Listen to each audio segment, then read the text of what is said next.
হাবিব যখন দুনিয়ার জমিনে তাশরীফ এনেছেন, আনার পরে আমার নবী আল্লাহ আল্লাহ জিকির করেছেন, কাউকে শোনান নাই। নীরবে নীরবে খানকায় বসে বসে, পাহাড়ের গুহায় বসে বসে আমার নবী ধ্যান করছেন, কাউকে শেয়ার করায় না। কারণ আল্লাহ রাব্বুল আলামিনের অনুমতি ছাড়া আমার নবী কোনো কাজ করে না। ওয়ামা ইয়ানতিকু আনিল হাওয়া ইন হুয়া ইল্লা ওয়াহয়ুন ইউহা। আল্লাহর কথা ছাড়া আমার নবী কোনো কথা বলে না।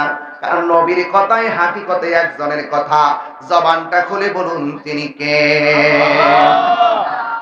আমার নবী, আপনার নবী। এমন একটা সময় এসেছেন, দেখেন সংখ্যা, মুসলমানদের সংখ্যা মাত্র 40। কত?